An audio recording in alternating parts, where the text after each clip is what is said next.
بسم اللہ الرحمن الرحیم۔ پیغمبر اکرم صلی اللہ علیہ وآلہ وسلم کا ارشاد گرامی ہے کہ جنت میں ایک نہر ہے جس کا نام رجب ہے۔ اس کا پانی دودھ سے زیادہ سفید اور شہد سے زیادہ میٹھا ہے۔ جو شخص ماہ رجب میں ایک دن بھی روزہ رکھے گا، اللہ تعالیٰ اسے اس نہر سے سیراب فرمائے گا۔ ایک چھوٹی سی دعا جسے صبح کی نماز کے بعد اور مغربین کی نماز کے بعد ماہ رجب میں پڑھنے کا حکم دیا گیا ہے، اپنے اندر معانی اور مفاہیم کا ایک سمندر سمیٹے ہوئے۔ آئیے دیکھتے ہیں بندہ اس میں اپنے رب سے کیسے گفتگو کر رہا ہے۔ دعا یہاں سے شروع ہوتی ہے، بسم اللہ الرحمن الرحیم۔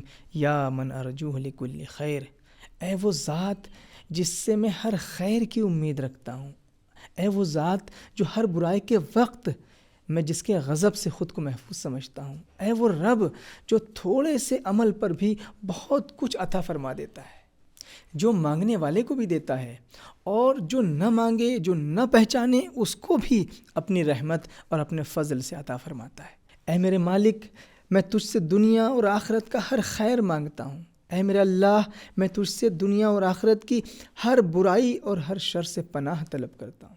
اور اے میرے مالک، جو تو عطا کر دیتا ہے وہ کبھی کم نہیں ہوتا۔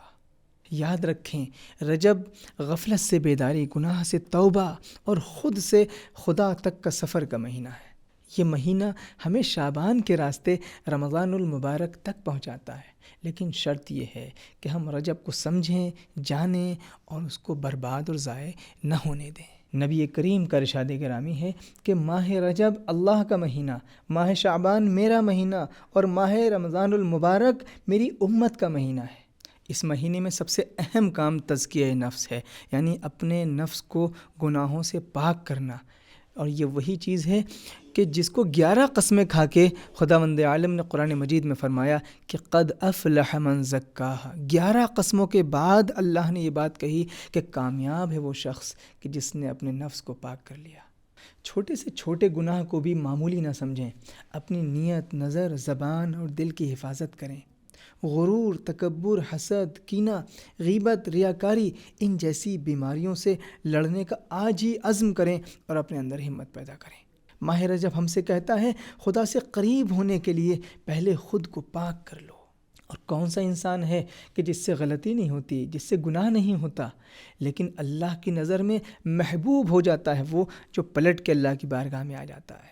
اسی لیے کہا گیا ماہ رجب میں کثرت سے استغفار کرو، استغفر اللہ و اسألہ التوبہ۔ اس جملے کو بار بار دہراؤ۔ یہ دہرانا یہ بتاتا ہے کہ اے میرے مالک، میں تیری طرف پلٹ رہا ہوں۔ اور سچی توبہ کی نشانی یہ ہے کہ اپنے کیے پر شرمندہ ہو جائے، گناہ کو چھوڑ دے اور آئندہ نہ کرنے کا پکا ارادہ کر لے۔ رجب، شعبان اور ماہ مبارک رمضان یہ تینوں لگاتار مہینے ہیں، تو ہم یہ کہہ سکتے ہیں کہ ماہ رجب بیج بونے کا زمانہ ہے، شعبان آبیاری اور پانی دینے کا زمانہ ہے، اور ماہ مبارک رمضان فصل کو تیار کرنے اور فصل کو کاٹنے کا مہینہ ہے۔ ماہ رجب انسان کو اللہ کی طرف کھینچنے کے لیے آیا ہے۔ سوال یہ نہیں کہ رجب آیا یا نہیں، سوال یہ ہے کہ ہم پلٹے یا نہیں۔ آئیے ہم سب مل کے عہد کریں کہ اس مہینے کو اپنی زندگی کے بدلنے کا ذریعہ بنائیں گے۔ اے ہمارے مالک، اے ہمارے اللہ، ہم تیری طرف پلٹ کے آ رہے ہیں۔ اور آپ سے یہ بھی گزارش ہے کہ اپنی دعاؤں میں ہمیں ضرور یاد رکھیں وہ لمحہ، وہ وقت جب انسان کا دل ٹوٹتا ہے، جب راز و نیاز کرتا ہے، ایک رقت طاری ہوتی ہے۔ ہر انسان کی زندگی میں وہ وقت آتا ہے۔ وہ وقت جب بھی آپ کے پاس آئے، ہمیں اپنی دعا میں ضرور یاد رکھیں۔